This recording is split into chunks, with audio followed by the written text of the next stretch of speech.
ముందుగా మనం ఆ గోంగూరని ఒక పేస్ట్ తయారు చేసుకుందాం. ఆ గోంగూర పేస్ట్ తయారు చేసుకోవాలంటే చాలా నూనె అన్నీ వేసి చేస్తాం. అలా కాకుండా మనం ఏమి నూనె వేయకుండానే పెనంలో పచ్చిమిరపకాయలు వెల్లుల్లి వేద్దాం. అయితే ఇందులో నూనె తక్కువగా వేసి చేసుకోవడానికి ఇది ఒక చిట్కంలా చూపిస్తున్నాను మీకు. ఇవి మనం నీళ్లు పోసి కూడా మనం ఈ పేస్ట్ తయారు చేసేటప్పుడు చేసుకోవచ్చు, చాలా బాగుంటుంది. సో కొన్ని నీళ్లు పోయండి. ఈ నీళ్లు మనకి మసులుతున్నప్పుడు ఇందులో కడిగి పెట్టుకున్న గోంగూర కూడా వేసి దాన్ని కుక్ చేసుకుందాం. ఆ వేడి ఉండేసరికి తొందరగా కుక్ అవుతుంది. ఆ ముద్దని మళ్ళీ మనం మిక్సీ జార్లో వేసి పేస్ట్ చేసామనుకోండి, మళ్ళీ ఆ పేస్ట్ రెడీగా ఉంటుంది. నీళ్ళల్లో ఈ మిరపకాయలు మన వెల్లుల్లి లైట్గా ఇలా వేడెక్కుతున్నప్పుడు మన గోంగూర తీసి ఇందులో వేసుకుందాం. సో ఇలా నీళ్లు మసులుతున్నప్పుడు గోంగూరని లైట్గా వేయండి. ఆ స్టీమ్కే ఈ గోంగూర కుక్ అయిపోతుంది. ఇందులో నుంచి కూడా మనకి ఆ తేమ బయటకు వస్తుంది. ఒక్క నిమిషంలో ఇంత గోంగూర ఇంత అవుతుంది. ఎందుకంటే ఇంకొకటి ఆ గుజ్జులా వస్తుంది. సో అది కూడా మనకి ఈజీగా ఉంటుంది. లైట్గా నీళ్లు వేయకపోతే మనకి ఇది అంటుకుపోతుంది కింద. అందుకని చెప్పేసి కొంచెం వేసాను. ఇప్పుడు చూడండి 2 నిమిషాల్లో ఇది కుక్ అయిపోతుంది. కొంచెం వేడి తాగగానే ఇంత వేసిన ఆకు ఇలా సాఫ్ట్గా అవుతుంది. ఇందులో మీరు తెల్ల గోంగూర వేసుకోవచ్చు, ఎర్ర గోంగూర వేసుకోవచ్చు. నాకేమో ఎర్ర గోంగూరతో చేసిన పచ్చడి అంటే ఇష్టం. కొంతమందికి ఏమో తెల్ల గోంగూరతోనే పులుపు ఎక్కువ వస్తుంది, చాలా బాగుంటుంది అంటారు. ఒక్కొక్కరి రుచి ఒక్కొక్కరికి కావాల్సిన విధంగా చేసుకుంటారు. కానీ ఏ గోంగూర అయినా బాగానే ఉంటుంది.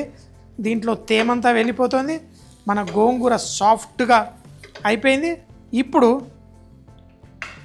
దీన్ని కింద ఆ గుజ్జులా వస్తుంది. మిక్సీ జార్లో వేసాను. ఒక్క చుక్క నూనె వేయకుండా మన గోంగూరని ఈ విధంగా పర్ఫెక్ట్ రెడీ. దీన్ని పేస్ట్ చేద్దాం. తర్వాత ఇందులోనే మనం రొయ్యలు కుక్ చేద్దాం. మన చిత్రాన్నాన్ని కూడా ఇందులోనే చేద్దాం. రొయ్యలు గోంగూర పెనం బిర్యానీ. సో ఇక్కడ చూడండి భలే పర్ఫెక్ట్.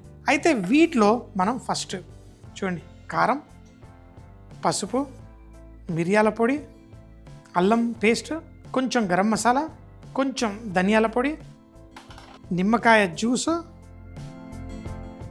ఇవన్నీ వేసి తర్వాత వీటిని దీంతో కలిపేసుకోండి.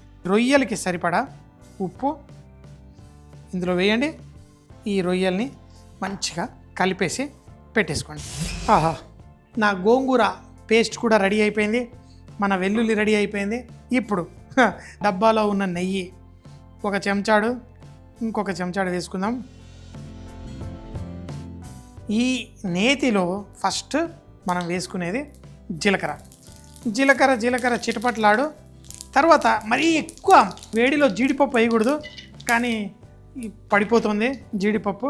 ఎందుకంటే జీడిపప్పు చాలా తొందరగా రంగు వచ్చేస్తుంది. చూడండి ఇట్లా వెయ్యగానే రంగు మారిపోతుంది. ఈ మారక ముందే దీంట్లో కరివేపాకు, zig zig zig zig zig zig zig zig. ఇప్పుడు మన రొయ్యలు అంతే. ఇప్పుడు ఇంకా జీడిపప్పుకి ప్రాబ్లం లేదు. ఈ రొయ్యలతో పాటు స్లోగా వేగుతాయి. చూడండి హోటల్లో ఏంటి అంటే మేము వాడే టెక్నిక్ ఏంటంటే అన్నీ రెడీగా పెట్టేసుకుంటాం.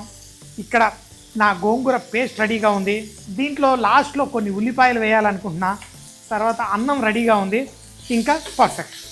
ఇప్పుడు నా ఈ రొయ్యల్ని చక్కగా, రొయ్యలు ఎన్ని నిమిషాలు పడుతుంది? 3 నిమిషాల కంటే ఎక్కువ ఇలా పెనంలో కుక్ చేయాల్సిన అవసరమే లేదు. ఆ వేసిన నెయ్యి చక్కగా ఈ రొయ్యలకి కుక్ చేసుకుంటూ దాంట్లో ఉన్న ఆ అల్లం వెల్లుల్లి మసాలాలు అన్నీ వేగుతూ నా సామిరంగా జీడిపప్పుతోటి జిగేలు అనుకుంటూ జీడిపప్పు ఎందుకు వేసానంటే అవి కూడా చూడడానికి రొయ్యల్లా ఉంటాయి. ప్లస్ చాలా హోటల్లో ఇష్టం. ఇందులో కూడా ఏరుకొని తినేటప్పుడు అప్పుడప్పుడు ఆ రొయ్యలు అయిపోతూ ఉంటాయి, జీడిపప్పు కనిపిస్తూ ఉంటుంది. కానీ నాకు ఫస్ట్ జీడిపప్పు అయిపోతుంది, తర్వాత రొయ్యలు ఏరుకొని తింటూ ఉంటాం.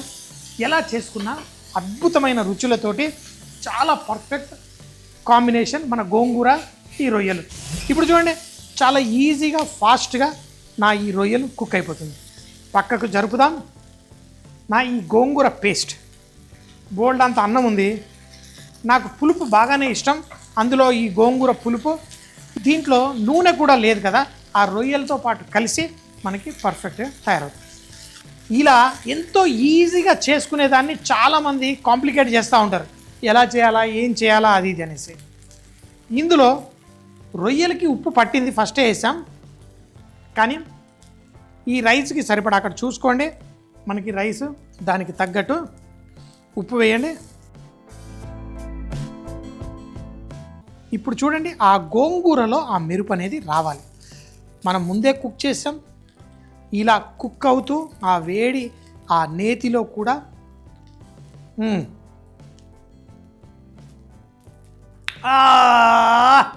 సామిరంగా అలా ఫుల్ అద్దిరిపోయింది. ఇప్పుడు దీంట్లో పచ్చి ఉల్లిపాయలు మీ అందరికీ తెలుసు, గోంగూర మనం పచ్చడి తింటే మనం వేసుకుంటాం. ఈ పచ్చి ఉల్లిపాయలు రెడీగా చేసుకోండి. వీటిని ఇలా పైన జల్లండి. తర్వాత అలాగే ఈ అన్నాన్ని ఏదైతే ఉందో పొడి పొడిగా మనం చేసుకున్న దాన్ని పైన వేయండి. ఉప్పు అంతా పర్ఫెక్ట్గా సరిపోయింది, కానీ మళ్ళీ ఇంకొకసారి చూడాల్సి వస్తుంది. ఆ ఉల్లిపాయలు మీరు ఇలా కలిపినా కానీ అవి మంచిగా కరకరలాడుతూనే ఉంటాయి, సాఫ్ట్ కుక్ కావు. మనం ఇలా వేసాం. కేవలం ఈ రైస్ వేడెక్కేంత వరకు ఈ మిశ్రమాన్ని కలిపేసుకోండి. ఒక్క ముద్దతో స్టార్ట్ చేస్తాం, ఈ 20 ముద్దలు మంచిగా పీకేస్తాం, అంత రుచిగా ఉంటుంది. సో దీనంతా కలిపిన తర్వాత ఇప్పుడు ఈ అన్నాన్ని స్లోగా వేడెక్కనిద్దాం. ఇప్పుడు ఒక 2 నిమిషాలు టైం ఇద్దాం అన్నం కొంచెం. సో దీంట్లో ఇంకొకసారి కొంచెంగా లైట్గా వేసి దేవుడా ఆ నెయ్యిని ఆ పైన రుద్ది, ఓహో ఓహో ఓహో.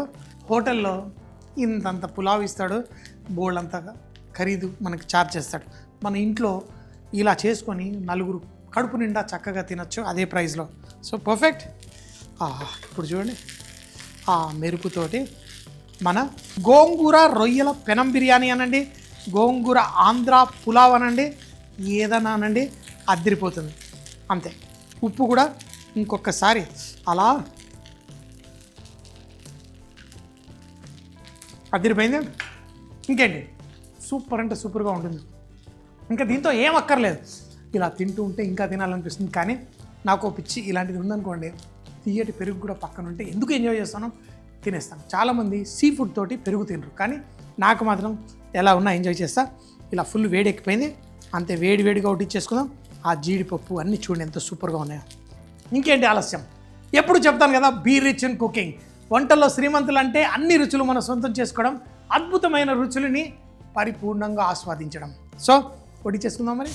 ఆహా, ఎంత వేడిగా ఇలా ఏరుకోవడానికి రొయ్యలు జీడిపప్పు ఎంతున్నా సూపర్. పుల్లటి ఘాటు ఒకటి, రొయ్యల ఘాటు ఒకటి, ఫుల్ ఘాటుగా ఫుల్గా ఎంజాయ్ చేయొచ్చు. రొయ్యలు గోంగూర పచ్చిమిరపకాయలతో పెనం బిర్యానీ. ఇది తయారు చేయడానికి ముందుగా ప్యాన్లో పచ్చిమిరపకాయలు, కొంచెం వెల్లుల్లి, నీళ్లు పోసి అది ఉడుకుతున్నప్పుడు దాంట్లో గోంగూర ఆకు వేసి దగ్గరగా గుజ్జులా అయ్యేంత వరకు తీసి మిక్సీ జార్లో పేస్ట్ చేసుకొని పక్కన పెట్టుకోండి. తర్వాత ఒక బౌల్లో చిట్టి రొయ్యలు తీసుకొని దాంట్లో కారపొడి, పసుపు, మిరియాలు, అల్లం వెల్లుల్లి పేస్టు, గరం మసాలా, ధనియాల పొడి కూడా వేసి తగినంత ఉప్పు వేసి చక్కగా మ్యారినేట్ చేసి పక్కన పెట్టుకోండి. ఇప్పుడు ప్యాన్ లో ఒక 2 చెంచాల నెయ్యి వేసి జీలకర్ర, జీడిపప్పు, కరివేపాకు, అలాగే మనం ముందుగా మ్యారినేట్ చేసుకున్న ఆ రొయ్యలు కూడా వేసి టాస్ చేయండి. రొయ్యలు కుక్ అయిన వెంటనే మన గోంగూర పేస్ట్ వేసి తగినంత ఉప్పు వేసి స్లోగా కుక్ చేయండి. ఎప్పుడైతే గోంగూర మెరుస్తూ ఉంటుందో మనం సన్నగా కట్ చేసుకున్న పచ్చి ఉల్లిపాయలు, ముందుగా తయారు చేసి పెట్టుకున్న అన్నాన్ని కూడా వేసి చక్కగా కలుపుతూ పెనంలో టాస్ చేసుకుంటూ వేడెక్కేంత వరకు కుక్ చేసి వేడిగా వడ్డించుకుంటే చాలా రుచిగా ఉంటుంది మన రొయ్యలు, గోంగూర, పచ్చిమిరపకాయలతో చేసిన పెనం బిర్యానీ.